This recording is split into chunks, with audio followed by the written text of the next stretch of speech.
Hi, I'm Jonny. Hi, I'm Paris. And you're listening to 12 Questions, a podcast where we dissect anything and everything with the same incisive set of queries. So, this episode, we are looking at Urinetown, specifically the soundtrack, rather than the stage show, because I've seen it. I have not seen it. Johnny has not seen it. He just read the Wikipedia plot summary. I have. Whilst listening to it. It was illuminating. Which kind of works, but yeah, we're talking about the album. Yes, we're applying our same incisive commentary and series of questions to this piece of work. Yes. Urinetown is a... I've decided to let Paris do the summary as she's intimately familiar with the work. That is to say, she didn't listen to it earlier today, which is what I did whilst hanging out my washing. I've listened to it like a billion times. There you go. So who better to summarise Urinetown than my co-host, Paris? Take it away.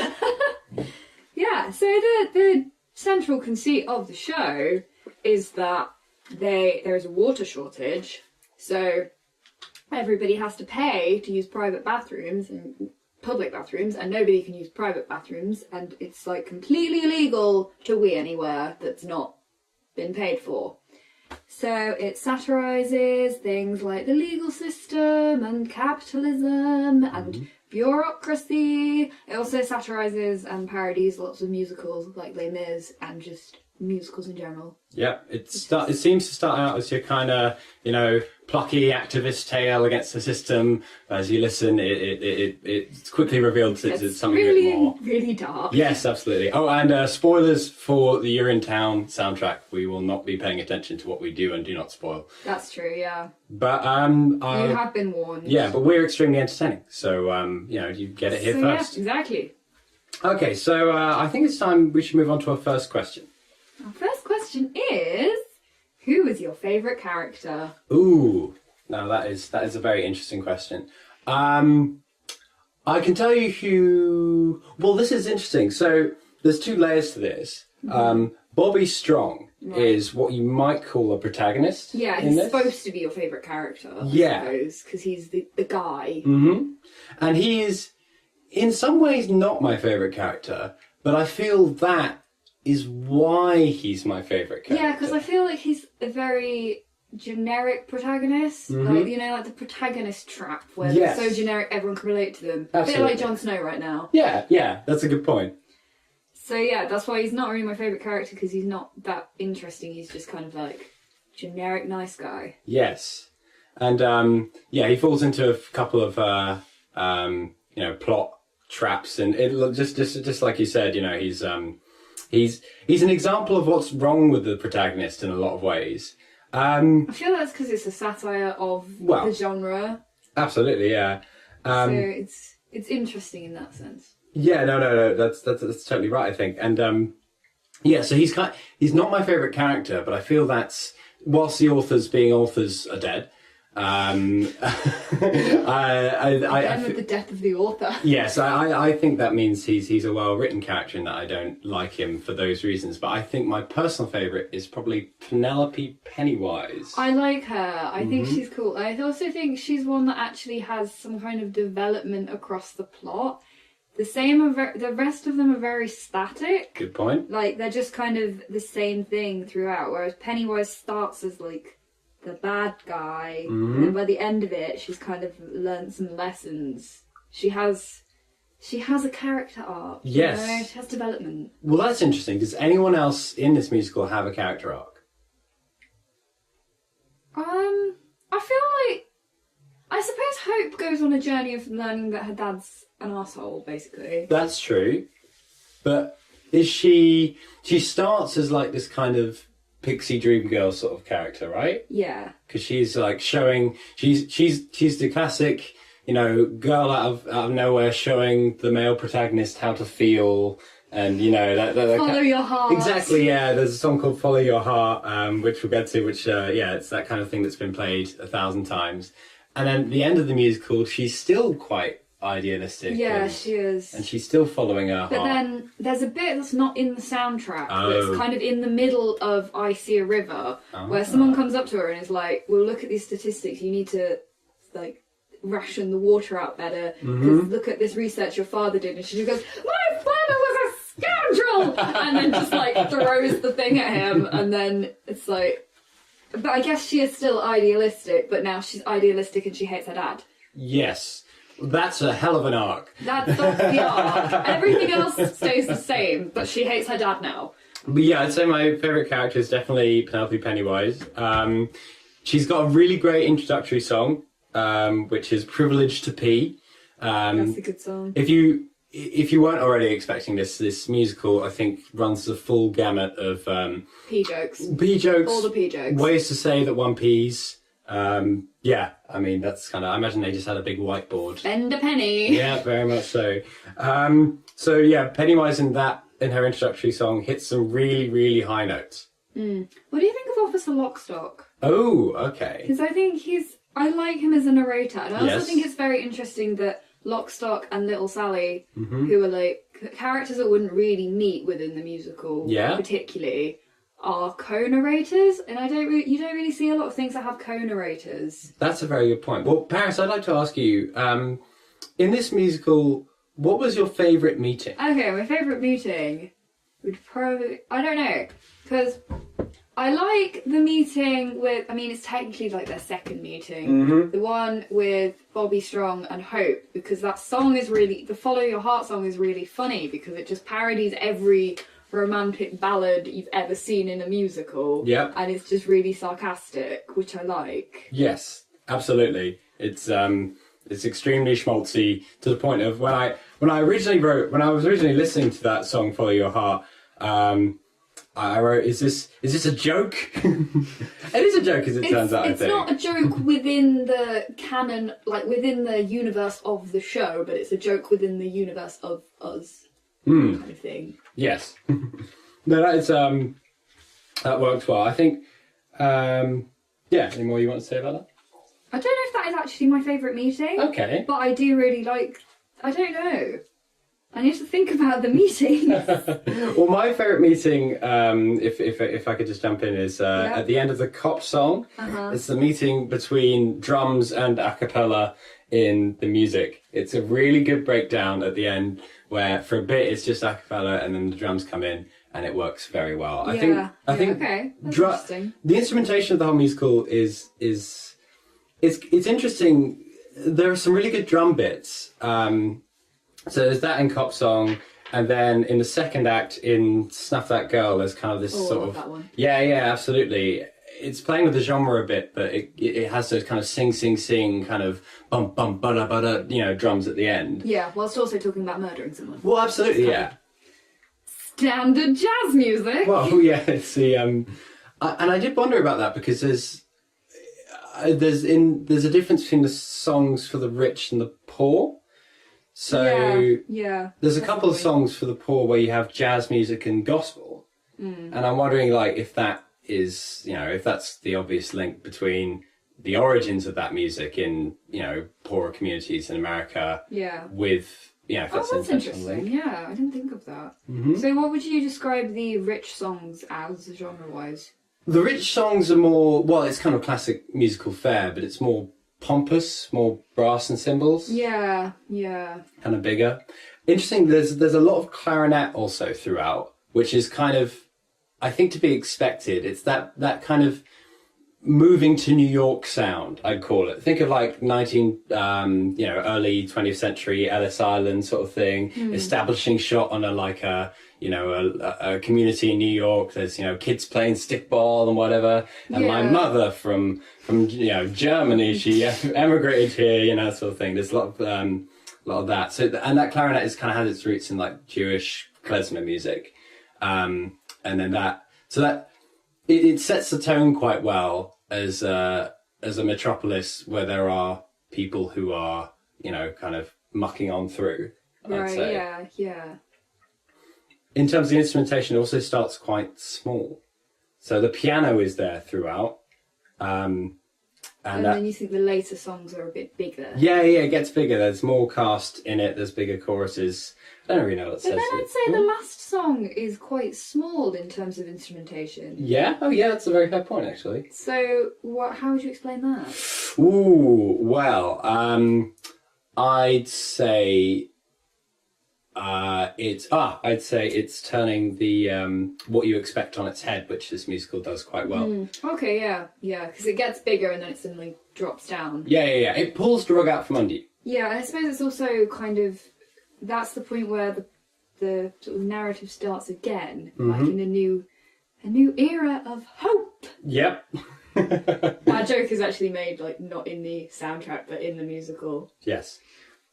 Hope is one of the characters in this. Exactly. She says a new era of hope and everyone's like, ugh. How did you feel when she said that? No, I mean everyone on stage is like, ugh. But how did you feel when you heard the soundtrack? You're a fan. Very good. Yeah. Excellent.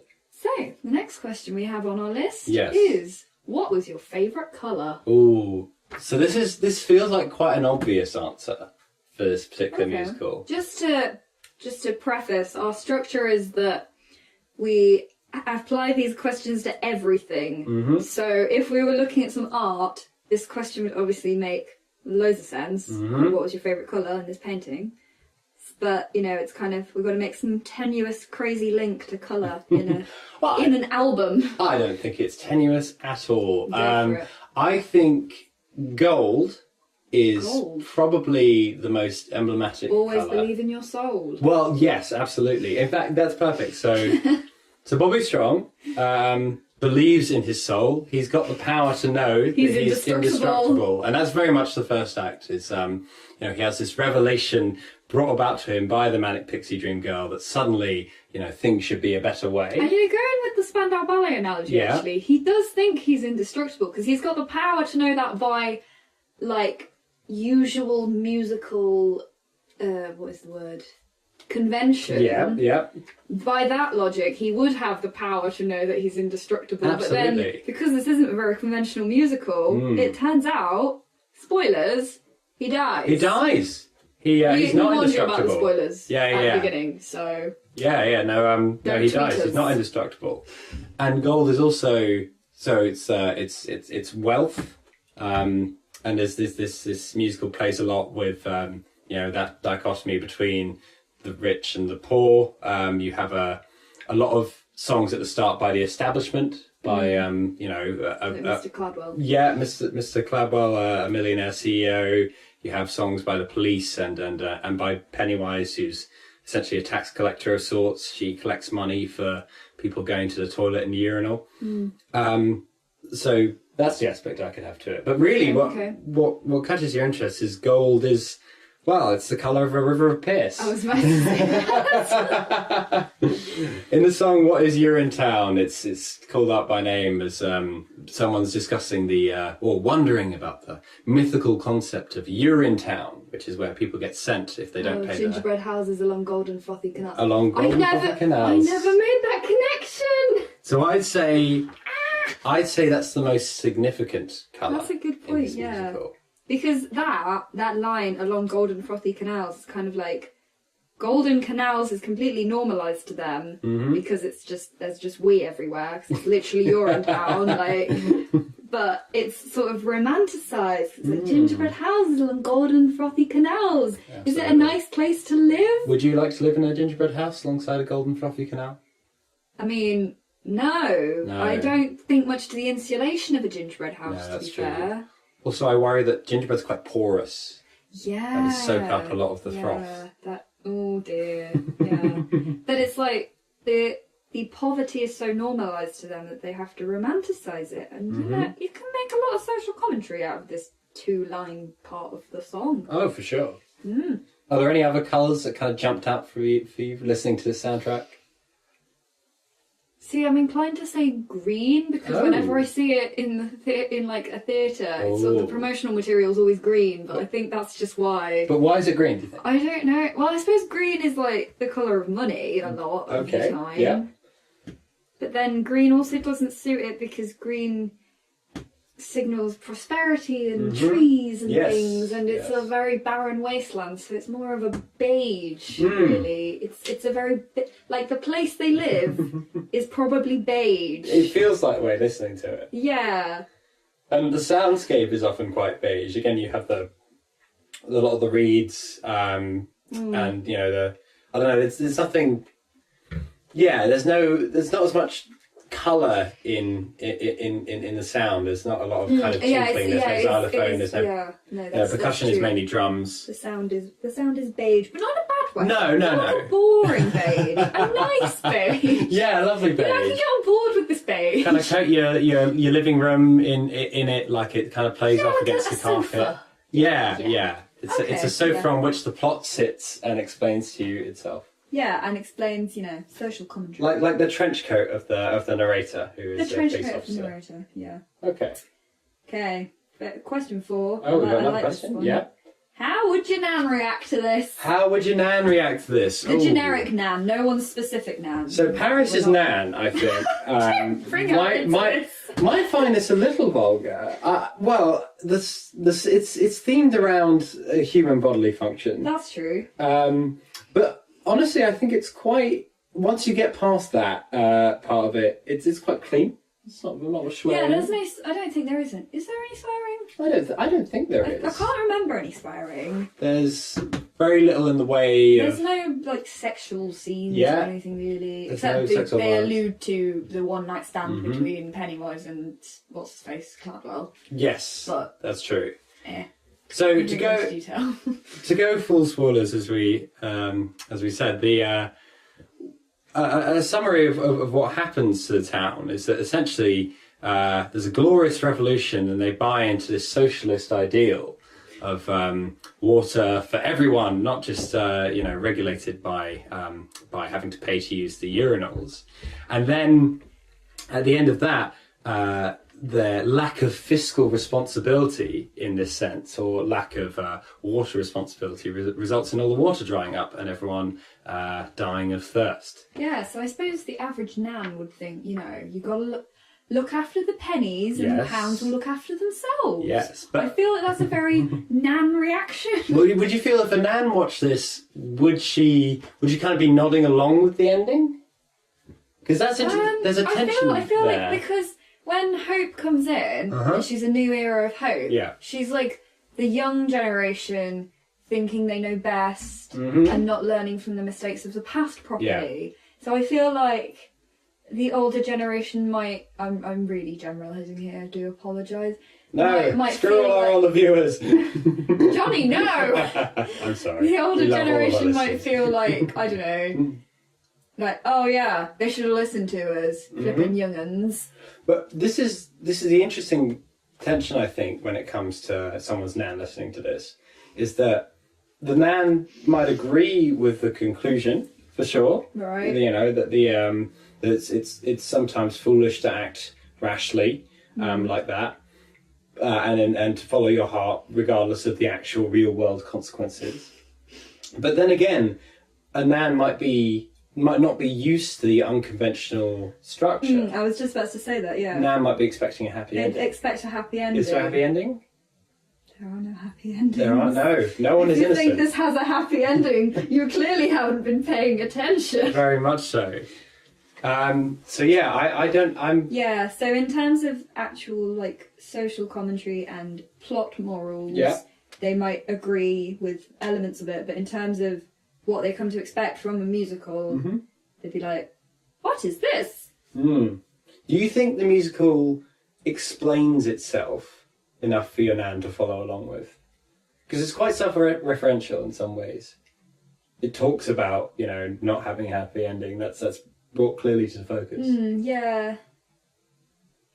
I don't know, because it's a lot more explaining of itself in the actual musical, as opposed to just the soundtrack as well. Yeah. So I feel like it does kind of quite heavy-handedly at times explain what it's doing. Yeah. But then that still wouldn't mean that they'd necessarily enjoy that it's doing that. Because I think if you're inclined to really like the more traditional musicals, you're gonna like the really traditional musicals. Okay, yeah. Yeah. Yeah. Paris is making a kind of large shrugging gesture. So in conclusion, Nans may or may not like this. Urinetown, even though they... Oh, Nans don't... You're saying you're ruling it? I'm saying they don't. Not for Nans. Not for It's not... Not for Nans! This is not your grandmother's Urinetown. This is the new hip swinging Urinetown, Your baby. grandmother's not in town. Hey. Okay, question 5. Ooh. If this were a food, what would it be? Well, I don't know. could it perhaps be a urinal cake? A what? A urinal cake. Are they them little things? I don't use urinal. I'm a woman. Are they them little things you put in the bottom? They are them little things you put in the bottle of them their urinals. What when them peas goes? Pardon? It's yes. Okay, they go in yes, toilets. got it. But that's not a cake. yeah, presumably. that's I not wouldn't food. recommend eating that. Mm-hmm. I mean, the first thing that's come into my head, to be honest, Yes. is lemonade. Okay. Because, yes. you know, it kind of resembles. I mean, yes. No, it doesn't really. No, that's fair. So how else could lemonade? Well, I'm thinking golden frothy canals. Yeah, like it's for frothy. sure. Yeah. So here's my take on that. So lemonade is quite romantically used as a symbol of enterprise, right? So you have your little kid running a lemonade stand. Okay, yeah. So would that be maybe that represents the musical because it's a symbol of the need for enterprise? Because as we mentioned, everyone dies of thirst at the end because the big corporation was actually keeping everything running. So maybe it's the need for business to keep running, and that's why that all starts with a little lemonade stand and it scales all the way up to a mega corporation. Oh, that's interesting. Mm-hmm. Because obviously Mr. Clapwell must have started somewhere. Well, yes. So maybe he did start with a little lemonade stand. Mm-hmm. And then, metaphorically, he ended up with the biggest lemonade stand in all the land. Of ever. That wasn't grammatically correct. The biggest lemonade stand of ever. It's all right. I think we'll give you a pass on this one. But and then he's, no one else can have a lemonade stand because he's monopolised the lemonade industry. Yes, yeah. So he's got all the toilets. The politicians tax the toilets. Mm-hmm. What is there anything else about lemonade that speaks to you about this musical? This is your food, not mine. Not really. What is your food? Let's move on to that. Oh, well, that's a very good question. I think in terms of a food, I'd have to say maybe a boiled sweet. Okay, why? I think because it's quite. I don't know. Right. I think maybe because. Because I'm thinking boiled sweets I'd associate with nans, but we've just established not for nans. Okay, yeah, you're right. It's not a boiled sweet. It's not Vietnam. I'm sorry to shut you down, but I'm not convinced by boiled No, you're sweet. right. No, it's something you need to chew over. Okay, yeah. Because it's got the two meanings behind it. Maybe Right. something with two flavours. A drumstick? Oh yeah. Yeah, the drumstick. It's even got that yellowy colour on it. Oh, yeah. And it's got the kind of pinkish red, the colour of the heart. Yeah, and the pink is very, I can imagine Hope wearing a lot of pink. Yes. It's a very pink character. Why is she a pink character? Because she's all, bubbly and girly in a very stereotypically feminine way. Feminine way. Important distinction. Yes. Very, stereotypically feminine and very bubbly and bright and vibrant. So she's a very bright pink. Mm-hmm. So perhaps the drumstick represents the meeting of these two concepts. The yellow of the urine representing the plight of people and the pink of optimism. Yeah. Which is something that ruins everyone at the end, just like drumsticks ruin your teeth if you have too much of them. very much. And what do they turn your teeth? Turn your teeth yellow. Oh. Yeah. So, in conclusion, this musical is sickly sweet because it is both lemonade and a drumstick. That is to say, the sweet. I have something to add. If this podcast ever reaches America, do they know what drumsticks are? No, I don't know. It's a chewy lolly. It's half lolly. yellow and half pink. Yeah, that's Google it. The flavours aren't officially yellow and pink, but I don't know what they are. I don't know what they are. They just taste like the drumstick. same to me, to be honest. Yeah. That's interesting. Oh, do we add that to the analysis? Yeah. I don't know how. I feel like that ruins everything we've just said. Morally, how neither is the right way of doing things. Yeah. How things. It's how blind optimism leads you to ruin, but how social Inequality also And leads to ruin. also like the plight of the people Mm-hmm. and the pink of the optimism aren't mutually exclusive. Yes. The people that are having a plight are still optimistic somewhere along the lines. Yeah. I mean, Well, you're saying they're not mutually exclusive. yeah, I'm saying they're not mutually exclusive. Ah, yes, okay. But perhaps the musical paints them as mutually exclusive. Perhaps it does, because you never really see the poor being hopeful. Yes. They're always very, very run down. Yep. So yeah, maybe it does paint them as mutually exclusive, which is kind of... And that's what you see on a drumstick. Yeah, it's a very simplified interpretation of society, because I feel like there is often optimism. You know, we're all still optimistic that Donald Trump might go away. Well, Let's not go down that route. I'm marking that time code as the first mention of President Donald Trump on this show. Sure, it won't be the last. 26:43. So yeah, in conclusion, the musical presents the world in a drumstick fashion with two sharply delineated strands of thought and analogous to colour. However, it also says that neither way is the correct way, and a blurring of those two might be a better way to go. So those are the foodstuffs that we would compare this musical to. Paris, what do you got next for us? Question 6 is written in capital letters because it has to be dramatic. Why would you do that? Why would you do that? Why would you do that? Very good question. Paris, why would you do that? What are we talking? What is that? That's what we need to define first. Okay, tell me, what is I'd that? say, right, I'm going to go with, for this bit, killing off Bobby and having a generally sad ending. Why would you do that? Why would you do that? I feel like we've touched on this a little bit, so we can move on to another one after. Sure. But definitely the fact that you think, why would you do that? Because you've been watching the whole thing thinking, oh, this is going to be a happy ending, because all musicals end happily. And as little Sally says, the music's so happy. Yes, it is, Charlie. It sure is. And then Bobby getting killed off is kind of like, oh my goodness, he's died. He's the main guy. Like there is no main character now. Because I think after he dies, no one really takes on the role of main character. Yeah, absolutely, that's fair. Because I'm trying to think of another musical I can compare this to. Because Les Mis, Valjean is the main character throughout the whole thing, and he dies at the end. Yes. But if Valjean died, I don't know, at the barricade, I feel like someone would step in and become the main, like maybe Marius would become the main guy. Whereas with Bobby dying, nobody then takes on the role of main protagonist. Everyone just kind of flaps about a bit. Yeah, that's very true. Perhaps Bobby's death is more analogous to Javert. Okay. Because Javert, well, spoilers for Les Mis. Oh no! Javert dies. He falls from a great height, and that's how he dies. On purpose. On purpose, yes, for sure. And then in the film, he whacks this massive bit of concrete and everybody winces. Yeah, that was uncomfortable.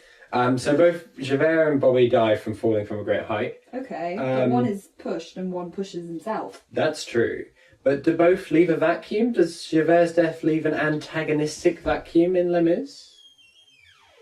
Not really, because you still have the... because by this point you've shifted away from the Valjean-Javert thing a little bit, and now the antagonist is kind of the government, and also the Thénardiers are still the antagonist. Yeah, okay, that's fair. The Thénardiers is the... So I don't feel like Javert's death leaves a vacuum. I feel like Javert's death was a logical conclusion to that plot line.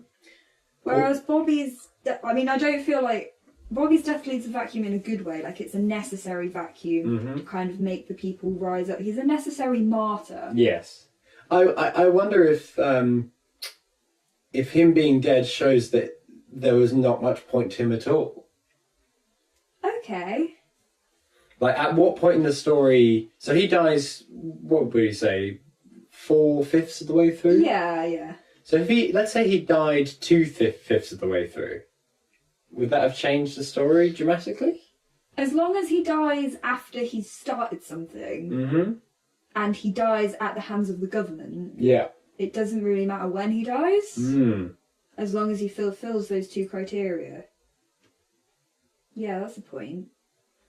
So you're saying that the it's more power of the people than power of the person that's coming across here, because it doesn't matter when, like, how much Bobby achieves. It's more about how much the others achieve.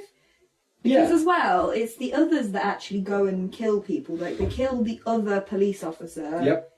They kill Mr. Cladwell, don't they? Yes. Yeah, they throw him off the roof. Yeah, they kill loads of other characters. Mm-hmm. So yeah, it is kind of more society as a whole gets stuff done rather than one guy. But they still need him as a martyr under which to kind of fly their banner. Yes. So, why did they do that? Why did who do that? Why did the musical do that? In answer to our question, why would they do that? Well, I'd say to create a martyr. Mm-hmm. And I suppose also just to show that maybe because they're obviously parodying musicals.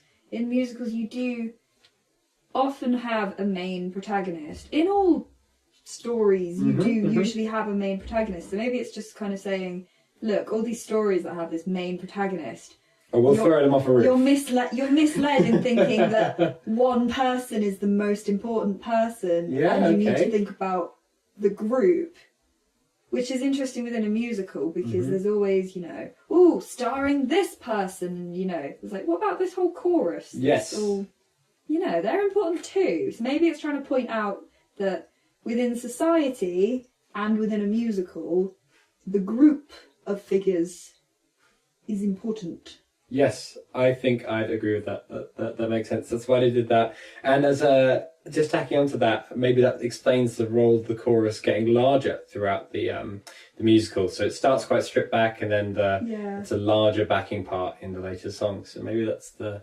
growth of the voice of the people truly realised, not just spoken through a heroic protagonist. Do you hear the people sing? Well, very much so. We heard them sing in Urinetown. We did. Okay. Do you want to add another? Why would you do that? A different that? Well, my little why would you do that is more from me. It's the it's kind of the, and we've touched upon this. It's the very self-aware narration. Stuff like they explain the central conceit of Urinetown. They use those words, and they talk about how this wasn't a happy musical, and so they break the fourth wall essentially in quite a heavy-handed way. As you thought? But I feel like it's heavy-handed as a sort of joke. So it's a joke within a joke. So not only is the central joke it's too much. Well, yeah, not only is the central joke that they're breaking the fourth wall, they're breaking the fourth wall in a fourth wall breaking way. We're on the eighth wall. Oh, my life. I feel it's a bit of a hat on a hat, like you've already got the thing. Yeah, okay, so you don't like that they break the fourth wall really heavy-handedly. Would you prefer they toned it down? Yes, I would. Okay, I would question why they would do that. I don't know whether it's because maybe within the whole satirising, parodying musicals, musicals are often very, very dramatic, very big, just to generalise musicals. No, for sure. Don't we all? And it's kind of like musicals can be very heavy-handed with exposition and things like that. So maybe that's what it's trying to mimic, or maybe the writers just made it a bit heavy-handed. Well, perhaps. I mean, this was first written in 1999, 2000, I think. 2001. 2001. I think. Yeah, so maybe we're just more used to that now. Maybe this is quite novel for the time. Yeah, maybe fourth wall breaking is kind of new. Maybe we should have looked this up. Well, maybe we should know about the stuff we talk about, but that sets a dangerous precedent, I think, for us to know about things. But, we can't promise that. If hypothetically fourth wall breaking is like a early 2000s phenomenon, then that would explain why they're so heavy-handed with it. Oh, there you go. If not, then just ignore what we just said. Yes. And carry on your life as if it never happened. Yes. Right, so Paris, what would your thoughts be on the historical significance of Urinetown? Well, I was thinking, it was recorded about, it was made about 10 years after the Soviet Union collapsed and communism was hugely disparaged, particularly in America. Like, this was written in America. They just won the Cold War about 10 years ago, which is really weird because we were alive at this point. We were alive. Oh no! We've been alive forever. We are voices in your ear, and we don't exist in any We're other total form. dinosaurs. Yes, we've seen it all. So, communism's recently collapsed. People are very much like... I mean, I feel like America's still somewhat living, even now probably, so definitely at this point, still somewhat living in the shadow of the Red Scare. Okay. So to write ooh. something that's really, really pro-communist is probably kind of contentious, to say the least. All right. I don't know, it wouldn't like get you thrown in prison or anything, but it's like, it probably wouldn't be hugely popular. Yeah, okay. So I don't know whether Urinetown is kind of significant in that it's mocking socialism. Well, these are like liberal arts people, university people, right? People who lived in... Yeah, but it's taking the mick out of socialism. Especially at the end, where everything goes wrong because they didn't listen to the evil capitalists, basically. It's kind of like, haha, socialism's rubbish, kind of thing. I think Or do you think it's kind of like a double bluff and it's mocking socialism? Yes, I think that's the approach I take on it. So I'd look at it. I'd spin it the other way. I think the wording of the musical is deeply critical of the big corporation that runs it. There's little. Well, there is that bit at the end where the narrator says, "As cruel as Caldwell B. Cladwell was, his measures effectively regulated water consumption." So I feel like it's kind of about a balance, because it's saying, obviously he was cruel and dictator-like, but his measures did sort of work in one way, but then it's also, I suppose it's kind of, maybe it's putting away the dichotomy. It's like saying, instead of going, capitalism is awful, or communism is awful, and having like one or the other, is kind of saying, you need a balance of these two ideals. Yeah. So maybe that's what it's coming to 10 years after the Cold War. It's saying some of what Cladwell did was right, some of what Hope did was right, but they were both too far on one side.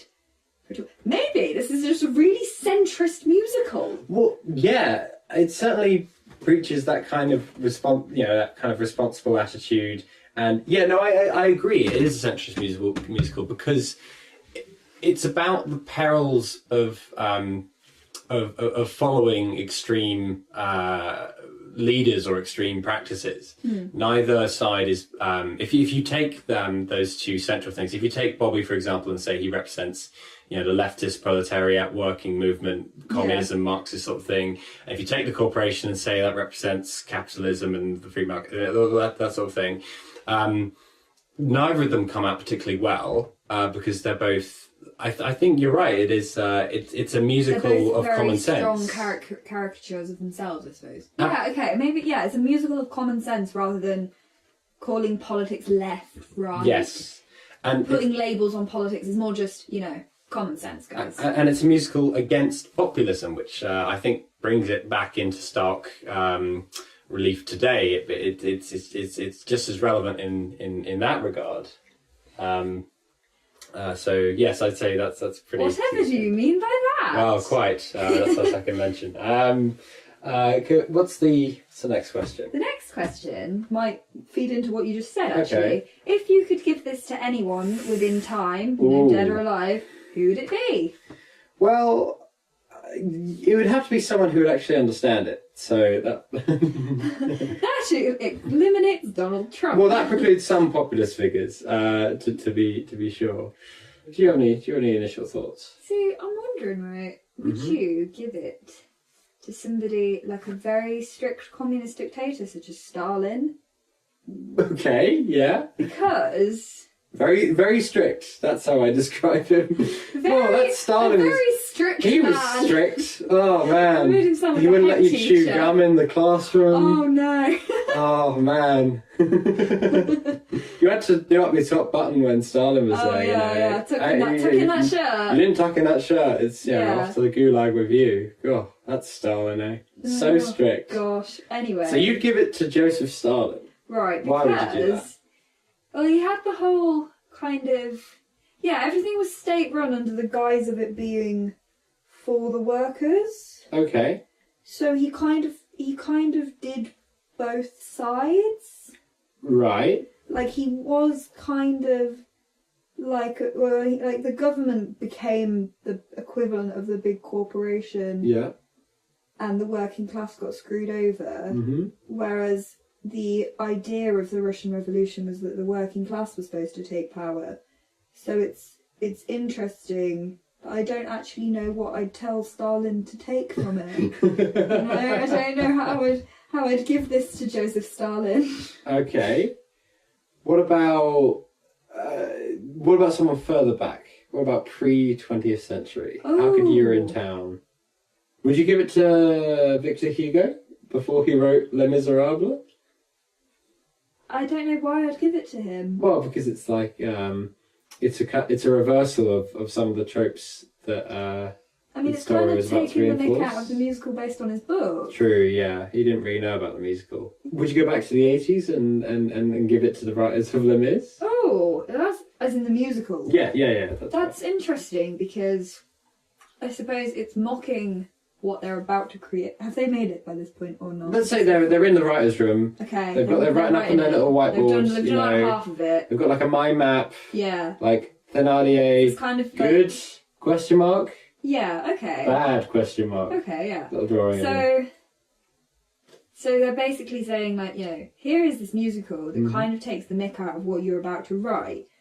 See, that's interesting because then would they write it differently, or would they be like, what is this modern weirdness? What are you on about? Yeah, And that's true. or would, like, I don't know, because if it made them more self-aware and they wrote the musical a bit less musically, Yeah. then we wouldn't have Les Mis, which I love Les Mis. Okay, I don't want to destroy it like this. Okay, we're not giving it to these people. All right. So in conclusion, this has no educational value for anyone outside of the now. What about the future? No, we gave it to Stalin. Okay. Oh yes. So this is a musical for Joseph Stalin. Okay. Cool. That's a very interesting insight. Well, what I would ask is, obviously, this is a musical useful for some people, but how long will it last? When will Urinetown? When will this be forgotten? Has it been forgotten? Wow, golly, it's like you read that off my own notebook. That's question 9. I'm not even wearing my glasses. Okay, when will this be forgotten? Well, I feel like its lessons are quite universal. Yeah. Because it's obviously about big corporations and populism and social responsibility and also environmental. So it is quite, we haven't touched on that yet, have we? No. It's quite an important thing because there's a lot at the moment of, climate change, etc. There is a lot of that. There's a lot of bad things going on in the world. Bad things, yes. Yeah, so it's an important message in terms of looking after the planet and regulating your water and not wasting things. That's a big message of it that we haven't really mentioned. It's about not being wasteful. Is it about not being wasteful? Well, yeah, because they waste water. Because there's the bit in Mr. Gladwell where he's like, men in lab coats and test tubes with steam, what it shows no one knows, but hey, still we can dream. Yes. So they're just doing random experiments for fun and wasting everyone's resources and tax money. I see. So it's kind of, it is about not wasting things and also, I suppose, being grateful for what you have. Like, you come out of it and you're like, wow, I'm really grateful I can go to the loo right now and not pay. So it's, I don't know. So in that sense, its lessons are universal. But then I also think the mocking the musical thing would be very novel in 2001. But since then, there's been an increase in musicals that mock musicals. Like, Book of Mormon's probably a bit parodying it. Yeah?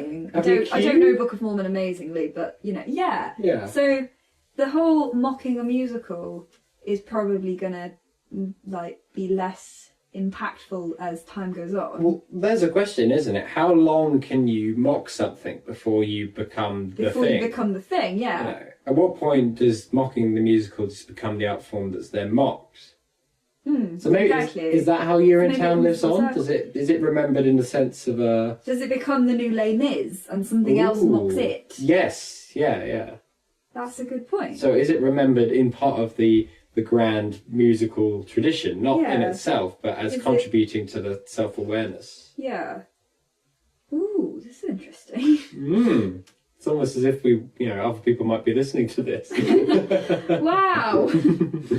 So will it be remembered, do you think? Will Urinetown be remembered? I'm also thinking, at present, it's a fairly obscure musical. Well, that's the thing, isn't but it? not a lot of people know about it. I mean, obviously, people that are really into musicals know about it, but people that aren't into musicals don't know about it. Whereas they know about Les Mis, and Yes. Les Mis has been around since 1985, I believe. Uh-huh. Did Les Mis start popular? Did it have a big opening night and then was always big? I think it did. Okay. I could be wrong, but I'm pretty sure. I mean, yeah, I think it's always been a big deal. Whereas Urinetown isn't even on anywhere at the moment. Like, Les Mis you're hasn't right. left the West End since 1985. That's a very good point. So is Urinetown in danger of being forgotten in terms of Well, maybe itself? it is because it's never really been maybe it's never really been so prominently remembered anyway. Ooh. So should the specific words, music and songs of Urinetown be remembered? Obviously, we have this vibe of self reference that it's contributing to, but should Urinetown the musical be remembered? Should it be remembered? Yeah, I mean, yeah. I like the musical. I like it too. I enjoy it, so I would like it to be Mm-hmm. remembered. And yeah, I feel like it's a good musical, and at present, it's fairly unique. Oh, okay, yeah.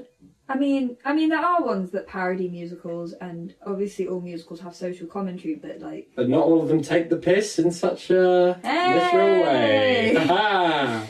You were waiting to get that in there, weren't you? Yes, it's here in my notes. Oh. Yeah, I mean, yeah, it's... I wouldn't...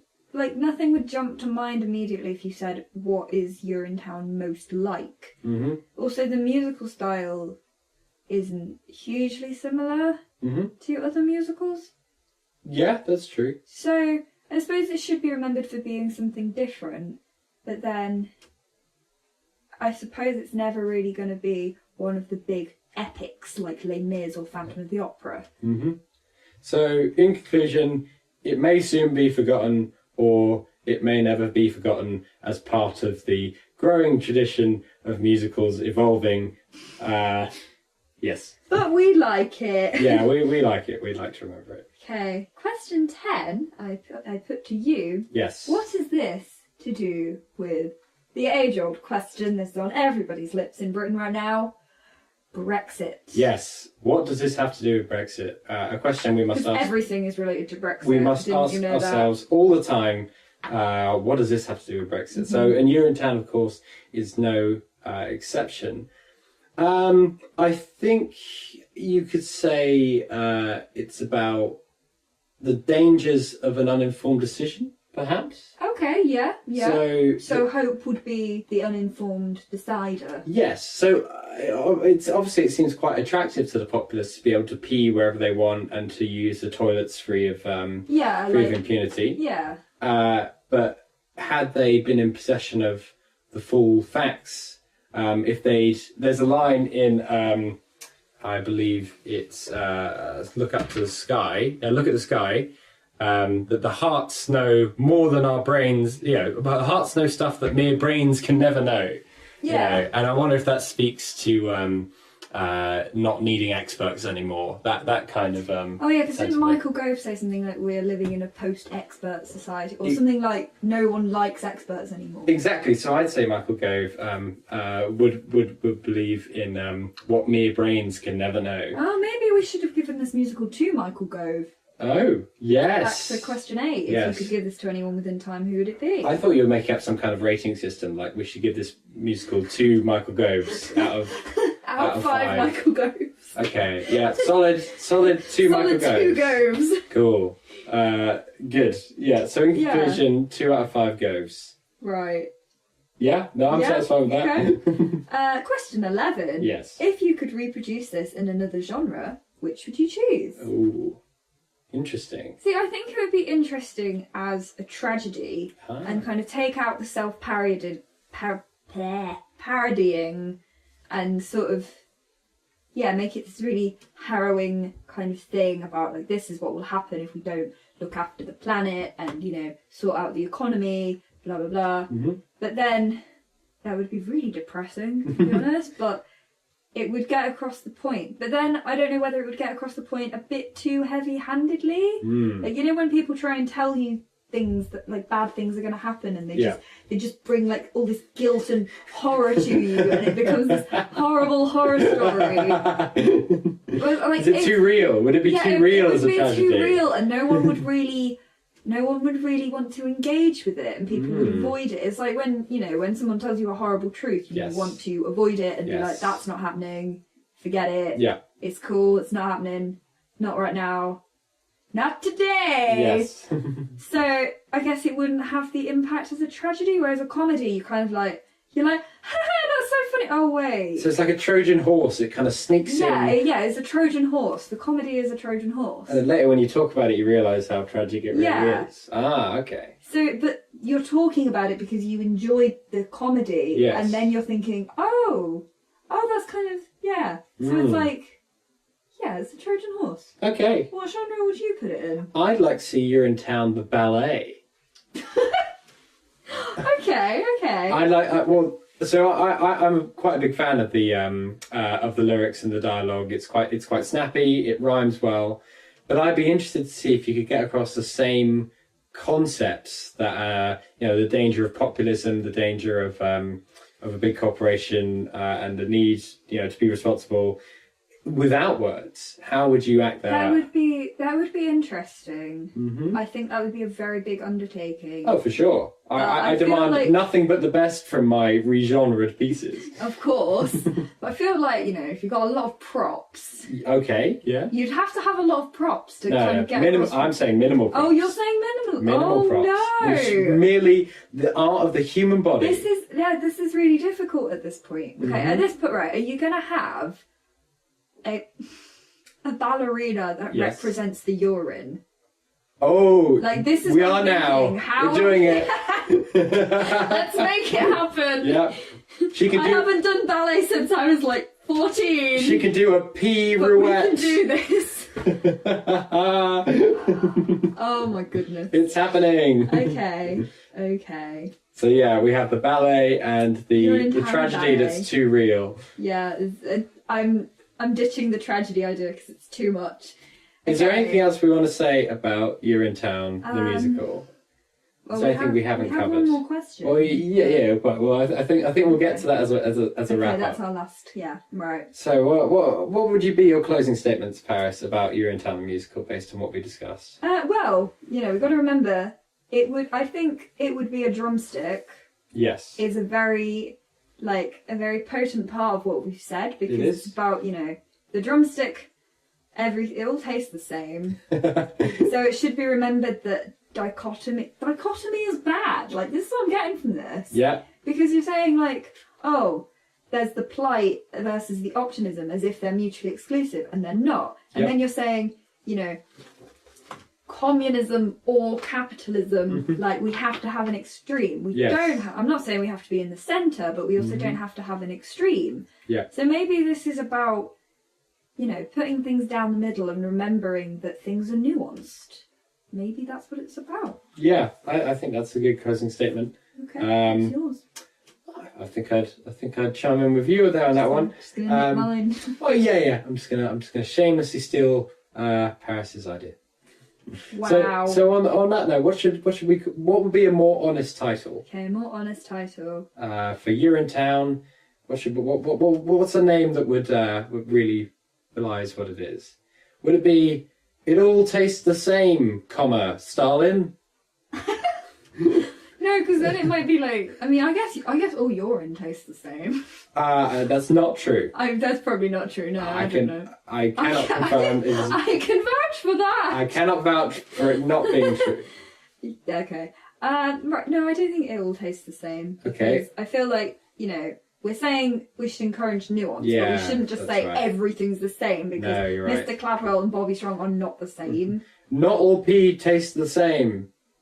Stalin. Another thing we talked about was that the protagonist isn't the be all and end all. Yeah, okay. So maybe we could go with that for our more honest title. So I Alright. don't know. The main guy dies, but it's okay. Comma, Stalin. Shut up about Stalin. We're on to Michael Gove now. Oh, yes. Completely okay. unrelatedly. I'm not comparing the two, of course. Of course. Okay, so something about the... Well, that's interesting about the main guy not having an effect. And maybe about how he represents the how populism is doomed. One alone is not enough. Oh, okay. Not to literally quote Mulan 2.